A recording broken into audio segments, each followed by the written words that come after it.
예전부터 제가 살아오면서 틈틈이 배우고 자격증을 따고 봉사활동을 하면서 이것이 어떻게 나눔으로 발전할 수 있었는지에 대해 이야기 나누고자 하는데요. 본격적인 이야기에 앞서 제 소개를 먼저 드리고자 합니다. 저는 다른 사람이 나에게 무엇을 해주느냐가 아니라 내가 다른 사람을 위해 무엇을 할 수 있는가를 생각하고 실천하고자 하는 진미숙입니다. 예술은 나눔이 될 수 있다라고 타이틀을 잡았는데요. 먼저 여러분들께 질문을 드리겠습니다. 여러분들은 예술이란 무엇이라고 생각하나요? 저는 이렇게 생각합니다. 예술은 나를 표현하는 것이고 또 동시에 누군가에게 공감을 받을 수 있는 것이고 나를 치유하는 동시에 다른 사람을 치유할 수 있는 것이라고요. 즉 예술은 나눔이 될 수 있다고 말입니다. 그래서 누구에게나 가슴 깊은 곳에 시 하나쯤 간직하고 살아가는 따뜻한 마음으로 문화와 예술을 통해 삶을 치유하고 나눔을 실천해 보고자 합니다. 여기서 보여지는 나의 모습이랑 실제 나의 모습이 있는데요. 보여지는 나의 모습에서는 늘 솔선수범하고 앞에 있는 사람, 두 번째 쾌활하고 분위기 메이커, 그리고 세 번째 믿음직하고 걱정이 되지 않는 사람, 이렇게 보통 이렇게 보여지는 모습은 이런 모습이에요. 근데 저의 사실 실제 나의 모습은 뒤에서 바라보는 것을 좋아하는 사람, 그리고 이야기를 잘 들어주는 사람, 그리고 감성이 풍부하고 긍정적인 사람. 이 이야기를 들으면서 진미숙이라는 사람은 적극적이고 에너지가 강한 외향적인 사람이겠구나 라고 느끼실 수 있을 겁니다. 이제껏 저를 만났던 사람들 역시도 저를 그렇게 생각하고 있고요. 자, 그러면 슬슬 본격적인 이야기를 시작해 보고자 합니다.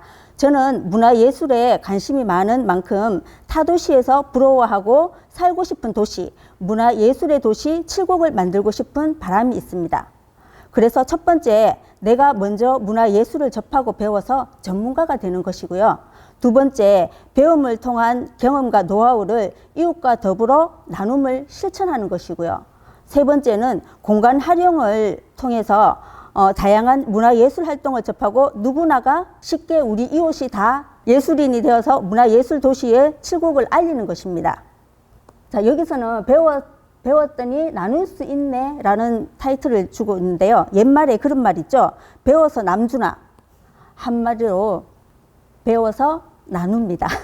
제가 방과 후 아동 지도와 돌봄 교사를 하면서 평소 오전 시간이 굉장히 많았어요. 그래서 배우고 싶은 것을 배우기 시작했는데 배우고 나니까 또 누군가를 위해서 할 수 있는 게 참 많다는 걸 깨달았어요.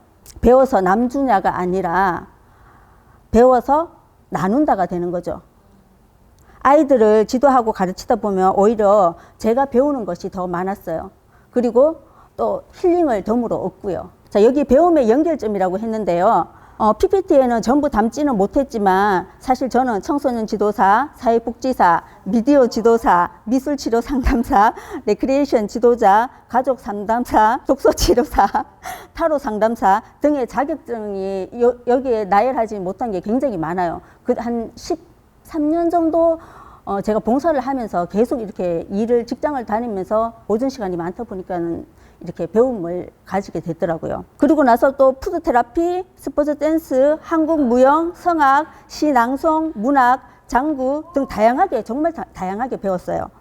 이렇게 봐서는 도대체 어떻게 저게 연결이 되고 나눔이 됐다는 거야? 라고 의문이 드실 거예요. 그럼 조금 더 자세하게 이야기를 해볼게요.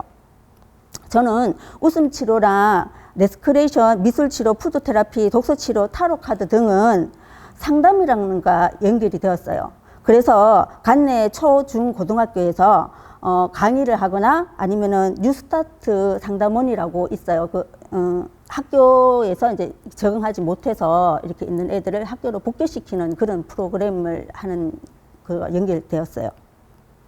그리고 성악, 한국무용, 문학, 신앙송, 풍물 등은 지역에서의 축제나 공연 등으로 활동에 연결이 되었어요. 먼저 배움 사례를 한번 이야기할 건데요. 청소년 지도사랑 문화예술 활동을 접목한 사례인데요.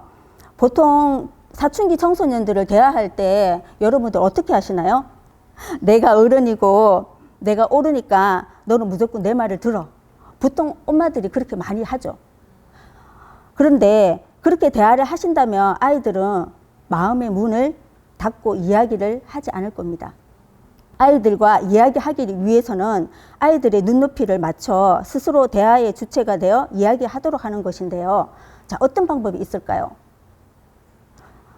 저는 타로 카드, 미술치료, 화장법 등을 도구로 해가지고 아이들과 대화를 시도했어요. 처음에 학교에 상담을 할 때는 아이들이 쉽게 자신의 이야기를 하지 않고 또 어떤 때에는 거짓말을 하면서 상대방을 떠보는 행동도 해요. 하지만 이내 자기의 본심을 드러내놓죠. 뭐 때문일까요? 타로카드, 미술치료, 화장법은 하나의 도구이자 매개체입니다.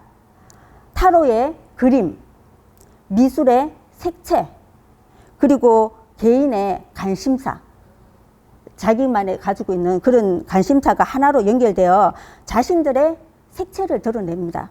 즉 개개인이 가지고 있는 특성과 마음속의 이야기를 조합하여 스스로가 치유하는 과정이죠. 이게 상담에서 굉장히 중요하게 아이들과 커뮤니케이션을 하고 대화를 할 수 있는 그런 게 많이 도움이 되었던 것 같아요.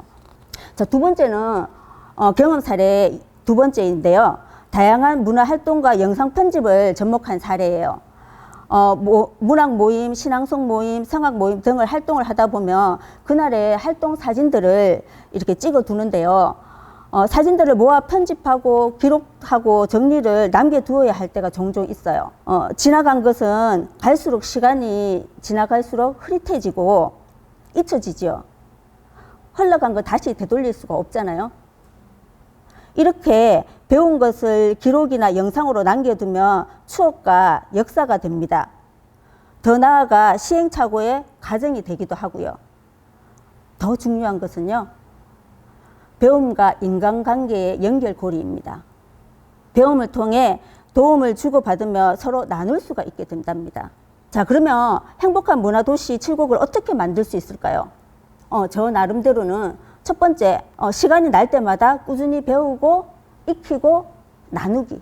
그리고 두 번째는 사람들이 모여 이야기를 나누고 공부할 수 있는 스터디 공간을 마련하는 것이고요.